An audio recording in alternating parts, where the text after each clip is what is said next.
네, 여러분 안녕하세요. 오늘은 3월 22일 화요일입니다.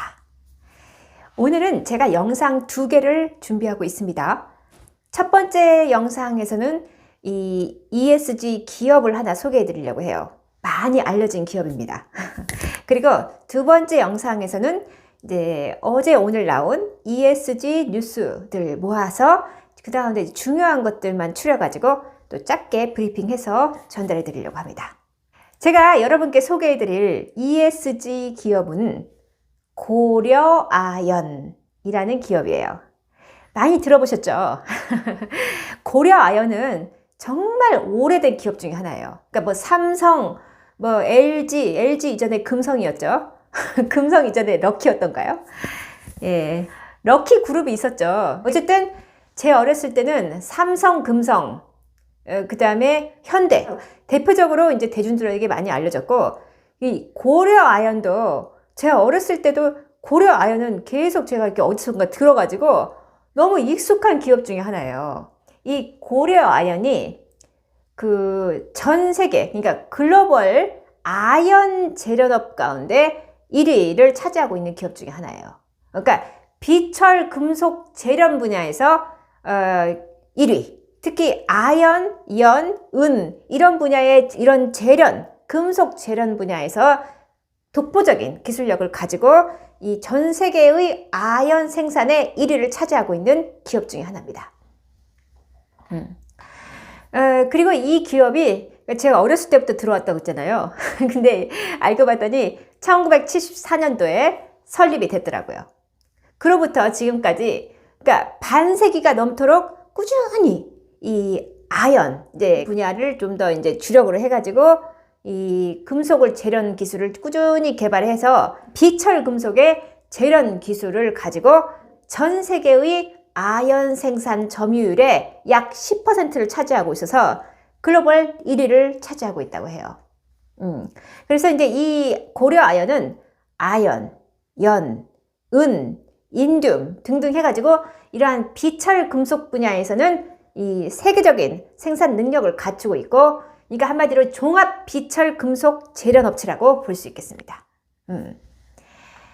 그런데 이제 이 비철 금속 재련은요, 철광과 달리 이 금속을 재련하는 과정에서 다양한 희소 광물이 이제 발생한다고 해요. 그러니까 원래는 예를 들어서 아연만 추출을 해야 하는데 이 광산에서 캐온 광물 가운데 뭐 그게 다 100% 아연만 있는 게 아니잖아요. 그러니까 이제 아연을 주력으로 해서 만약에 아연을 추출을 하면서 또 다른 부산물로 이제 다양한 희소 금속들이 이제 부산물로 발생을 한다고 합니다.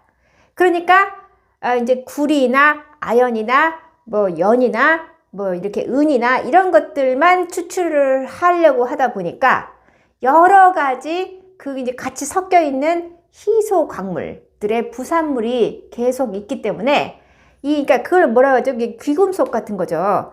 그러니까 이렇게 희소 광물들이 계속 섞여 있기 때문에 그런 희소 광물들만 또 따로 추출을 해가지고 이것만 따로 이렇게 또 이렇게 분리해서 재련하는 기술도 같이 발달되어 왔다고 해요.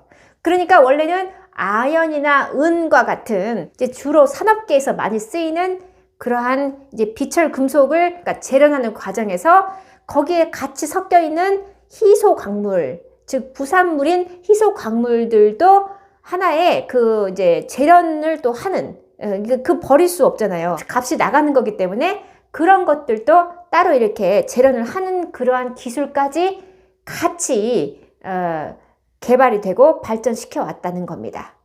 그러다 보니까 이 재련 기술, 그러니까 반년 이상 쌓아온 이 희귀 금속 분야나 이제 다양한 그 이제 광물들의 재련 기술들이 축적되어 오다 보니까 이것을 활용해서 2차 전지에 들어가는 소재, 예를 들어서 뭐 니켈, 리튬, 또 코발트, 망간 이러한 이 2차 전지의 주요 원료가 되는 것들의 그 소재 생산도 할 수 있겠구나 라는 그 결정을 내렸다고 합니다. 그래가지고 2019년을 기점으로 해가지고 고려아연이 2차 전지 소재 사업에 진출을 하게 됩니다. 다양한 그 희소 광물에 대한 재련 기술이 축적이 되어 거예요. 그러다 보니까 2차 전지 소재의 원료가 되는 그러한 뭐 니켈, 리튬, 코발트, 망간 이러한 소재들에 대한 이 재련을 할 수 있는 기술까지도 축적이 되어 버린 겁니다. 그래서 아연을 재련하는 그 전의 공정에서 쌓은 그 기술을 바탕으로 해서 이제는 2차 전지 소재 중에 하나인 동박.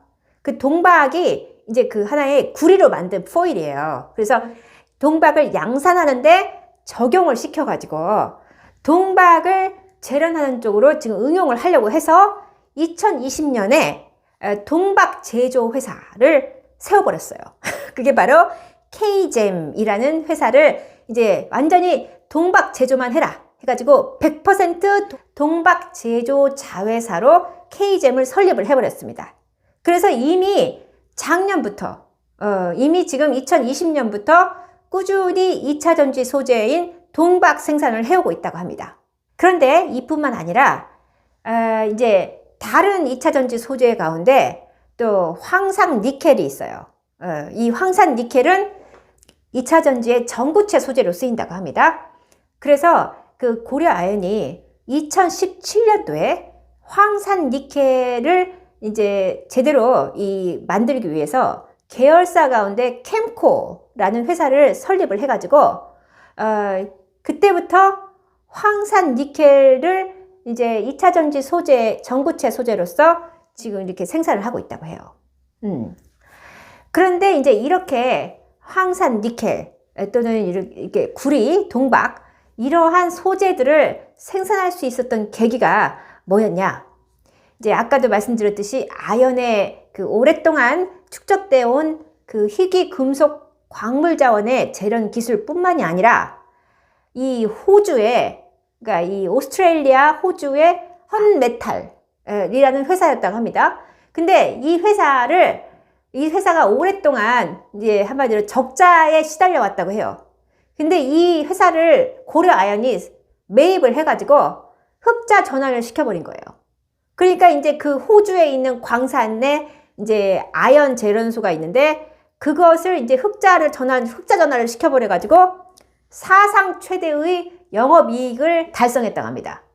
그래서 이제 이 호주로부터 어마어마한 영업이익이 나오면서 이제 고려아연은 기존의 인프라뿐만이 아니라 그러니까 본업은 이제 충분히 이 수익률이 나오고 있기 때문에 이것을 바탕으로 해서 2차 전지 소재 사업에 이제 공격적으로 뛰어들기 시작했어요.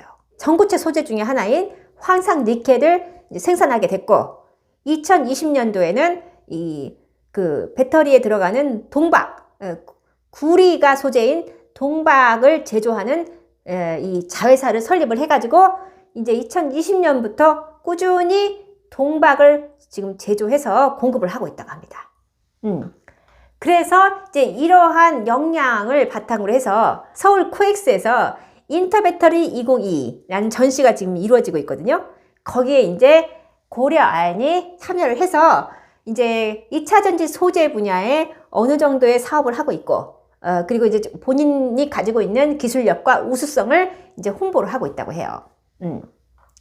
자, 그런데 이렇게 고려아연이 본업에서 이제 그 좀 새로운 신성장 사업으로 진출을 하게 되기까지는 2019년도에 새롭게 부임한 이 최윤범 부회장이 있었다고 합니다. 그래서 이제 이 최윤범 회장이 들어오면서 이제 더욱 2차 전지 소재 분야에 많은 이제 투자를 하게 됐다고 해요.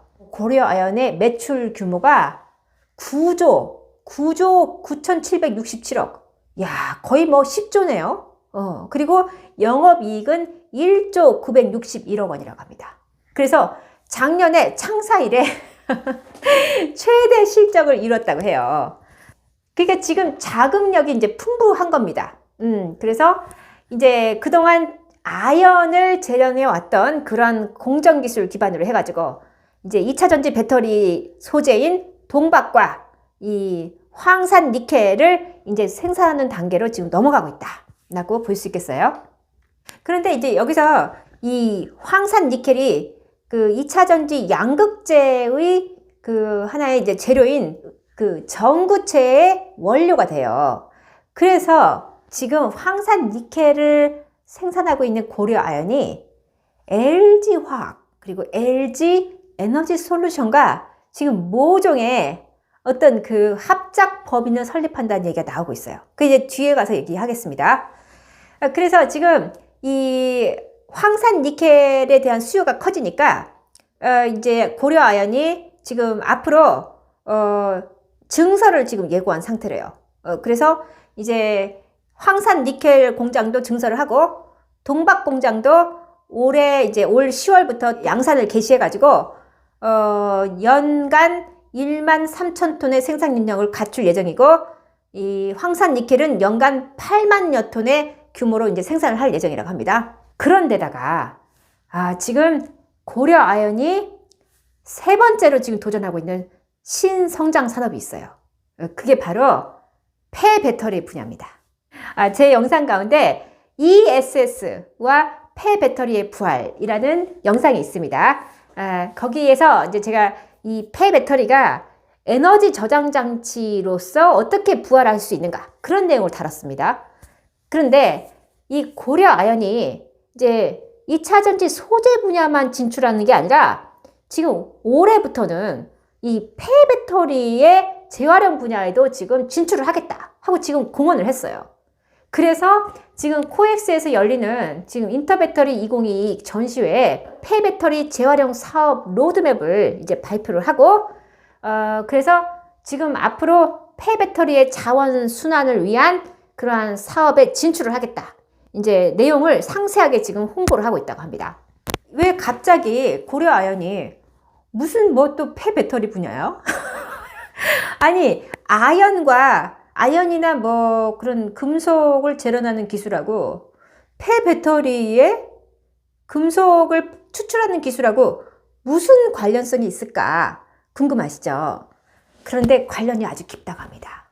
그러니까 한마디로 그러니까 오랫동안 고려아연이 아연과 연, 은 이런 것들을 다루면서 건식 재련 또는 습식 재련을 꾸준히 기술 개발을 해왔다고 해요. 근데 여기서 그 건식 재련, 습식 재련이 한마디로 이 폐배터리에 거기에 뭐 리튬, 코발트, 망간 이런 것들을 폐배터리에서 추출을 해내는 기술을 해서 바로 건식 재련, 습식 재련 기술이 반드시 필요하다고 합니다. 그 기술을 응용해서 폐배터리에 잔류되어 있는 원료들, 그 금속들을 추출해낼 수도 있다는 거예요. 바로 여기에 착안을 한 겁니다. 그래서 폐배터리 분야에서도 고려아연의 기술력이 경쟁력이 있다라고 지금 회사 측에서 판단을 내렸다고 합니다. 그래서 고려아연의 관계자에 의하면은 광물에서 자원을 캐내는 것과 같이 폐배터리에서 재활용할 금속들을 추출하는 것은 기술적인 면에서 아주 흡사하다라는 발언을 했다고 해요. 그래서 고려아연은 이미 건식 재련, 습식 재련 분야에 이 융합 공정 기술을 갖추고 있기 때문에 이 공정을 적재적소에서 응용을 해가지고 효율적이면서도 대량으로 폐배터리에서 이 금속들을 추출할 수 있다. 그러니까 재활용할 금속들을 폐배터리로부터 추출을 성공적으로 할 수 있다라고 지금 판단을 내렸다고 합니다. 그래서 지금 고려아연이 이 폐배터리 재활용 분야에 본격적으로 진출을 하게 된다면 이로부터 이제 대량으로 폐배터리의 원자재를 추출할 수가 있거든요. 그러면 그 공정에서 나오는 새롭게 나온 그 재생 원료, 그러니까 재생된 망간, 코발트, 니켈, 리튬 등을 다시 배터리 공정에 사용할 수가 있겠죠. 그러니까 배터리의 원자재를 공급할 수 있는 그러한 자원순환 체계가 저절로 마련되는 겁니다. 그래서 이 폐배터리 분야의 금속 추출 기술이 좀 남다르게 차별화돼서 고려아연이 앞으로 그 기술이 좀 더 발전돼서 응용을 하게 된다면은 이 폐배터리 재활용 사업에서 새롭게 추출을 해가지고 이거를 다시 뭐 LG 에너지 솔루션이나 뭐 다른 이제 배터리 회사에 이걸 팔 수가 있거든요. 그래서 폐배터리 리사이클 이 공법은요, 이 고려 아연에게 큰 돈을 안겨다 줄 것 같아요. 그러니까 환경적인 문제도 해결을 하고, 왜냐면 지금 폐배터리가 뭐 한 5년에서 7년 정도가 수명이 다한다고 합니다. 그런데 이제 그 수명이 다한 배터리를 어떻게, 그게 지금 그대로 버릴 수가 없어서 어디 뭐 전라북도 어디다가 지금 폐배터리 그 저장고를 만들어 놨다던가 제가 그런 뉴스를 봤어요. 근데 이제 지금은 전기차가 많지 않으니까 다 쓴 배터리들을 보관을 하고 있는데, 이게 이제 앞으로 향후에 전기차 매수를 많이 하게 되면은 다 쓴 배터리들을 어떻게 처리를 합니까? 그런데 이렇게 고려 아연과 같이 또 우리나라에 지금 많은 회사들이 지금 폐배터리 재활용 사업에 지금 뛰어들었거든요. 그래서 이런 회사들이 회수 공정, 금속 회수 공정 기술을 발전시켜 가지고 이것을 이제 다시 배터리 제조업체들에게 공급할 수만 있다면, 이것은 향후에 ESG 평가 점수도 크게 받을 수가 있는 그러한 또 역할을 하고, 쓰레기 문제가 심각하고 지금 폐배터리는 그게 버려졌을 때 문제가 더 심각하거든요. 그런데 이제 결국은 환경 문제도 해결을 하면서 배터리 원재료의 공급까지도 수월하게 해줄 수 있는, 그러니까 일거양득 좀 두 마리 토끼를 다 잡을 수 있는 그러한 역할을 할 수 있어서, 저는 고려 아연이야말로 ESG 경영 기업으로서 앞으로 크게 성장할 수 있을 것 같다 라고 생각을 합니다. 그래서 오늘 여러분께 이 고려 아연이라는 회사를 소개해 드렸는데요. 사실 지금 뭐 고려 아연 주가를 보시면 이게 한 주당 50만 원이 넘어가요. 오늘 보니까 57만 6천 얼마인가? 그렇게 됐더라고요. 그래서 저도 예전에 한 40 몇만 원에 딱 한 주 샀습니다. 그리고 이제 그게 50만 원도 넘어갈 때 팔았어요. 근데 지금 보니까 고려 아연 주가가 지금 계속 오르고 있더라고요. 이렇게 지금 주식시장이 안 좋은데도 뭐 1월달 말에 한번 바닥 찍고 지금 꾸준히 오름세입니다. 앞으로 고려 아연은 계속 꾸준히 성장하지 않을까. 그래서 장기적으로 고려 아연에 투자를 하실 분들은 한번 그 미래 성장성을 보고서 고려 아연을 투자를 하시면 어떨까, 그런 생각이 들었습니다. 네, 그래서 오늘은 여기까지 방송하고요. 바로 이어서 제가 ESG 뉴스 브리핑 방송하겠습니다. 감사합니다.